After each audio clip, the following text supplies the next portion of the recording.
We're in a 2012 Rubicon 4-door. Has all the typical stuff. Roof rack, bumpers, winch. So it's pretty heavy. It's running 37. K-band.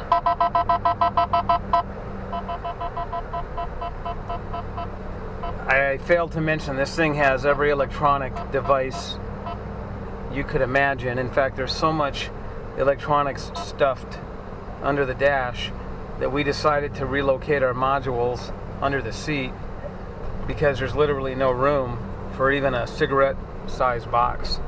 So something just went off. Whatever that is beeping. I think it's a radar detector. Anyway, this is a 2012 Rubicon with 37s. It's got really tall gears in it. I'm not sure what they are. Probably 373s or 410s with 37s. And it's cruising just over 1,600 RPM at 65 miles an hour. So they're pretty tall. And this 6-liter has no problem pulling it. You really got to rethink the gearing when it comes to these LSs. They're long stroke motors. They have a lot of torque. They're 25% lower first gear in the transmission than the stock transmission. And you've got nearly double the torque of a stock 3.8. So you can't gear them like you traditionally would. My wife's running 321s with 32s, and we're getting 20 miles at the gallon. Now you get in a steep grade and it's going to downshift, but when you're just putting around town or cruising on the highway on flat and level ground, you're going to run really low RPMs and get good economy. K-band. So when you gear your JK, you can't think traditionally when you put an LS in it, especially if you put an LT in it. These LTs have such a broad torque power band that you can run a couple of gear sizes taller, get the better economy on the highway, and still have really good bottom end torque. The 8-speed has a 4.6 low, and to compare that to the 4-speed Chrysler's 2.8 low, it's dramatically lower. And then you add in the fact that you've got 300 to 350 foot-pounds of torque from idle all the way up to the red line, and in the 6.2 even more than that.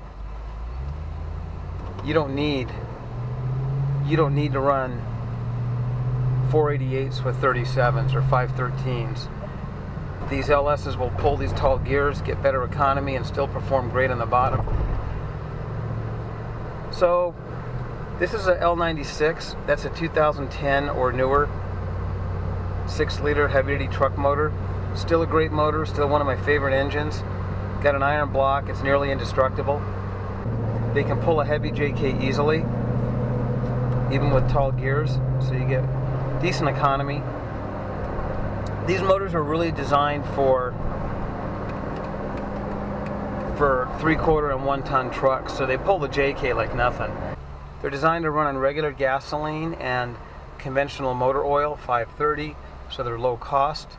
It's just a good all-around engine. We've been putting L96s in JKs for many years, and it is one of the most popular swaps because this engine is designed to do exactly what the JK needs, and that's haul weight efficiently. Something the 3.8 didn't do that well. When you look at the Gen 4 engines, they're really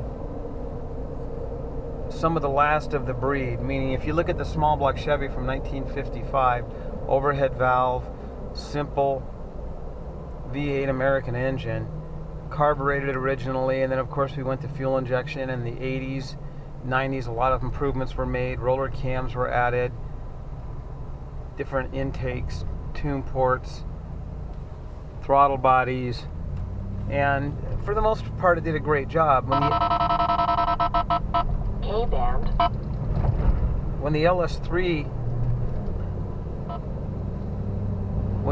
engines came out, they were a big leap ahead in efficiency. The overall design, though, remained pretty similar. Still an overhead valve engine. They went to port fuel injection, of course, because the feds were requiring misfire detection, so they're sequential. And there's a lot of technology in the electronics in the LS engines. But these Gen 4s are really the last of the breed, I say, because once we get into the LT engines, we're looking at a lot more technology now. not only direct injection, but there's a lot of technology to make the engines more efficient. K-band. Lighter weight oils, we're running 0-20, one-way bearings and alternators, low friction throughout the engine. Air fuel management enhanced, meaning it's a 4-cylinder a lot of the time, a V4. We're raising the compression ratio and cylinder pressures, so we're approaching diesels in combustion efficiency. By using continuous variable valve timing, we're not just putting the cam in 2 positions, parked and open. We can put it anywhere we want in between. Going back to the 6-liter, this is still a good old engine. If I had to cross the desert, if I had to do expedition, this is the engine I choose. Why? Well, it's got an iron block, so it's more stable. It's a little more tolerable to the cold and the heat, in my opinion, than the aluminum block. It does not have air fuel management.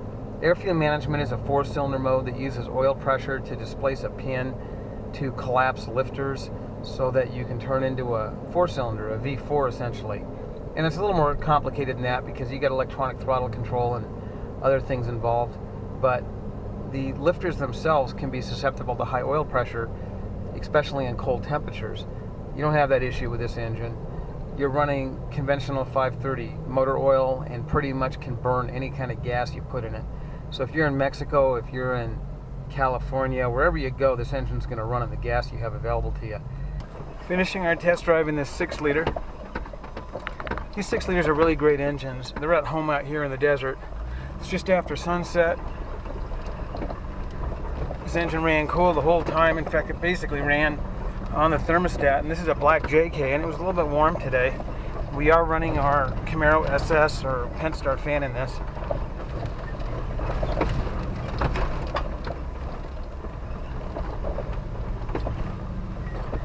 Now I'm in tap shift. I'm going to bump it up a little. 3rd gear. Tap shift's great off-road.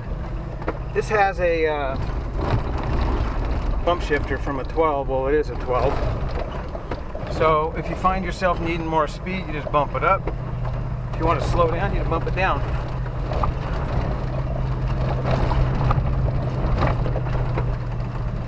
Right now the compression braking on the engine is about exactly what I want speed-wise.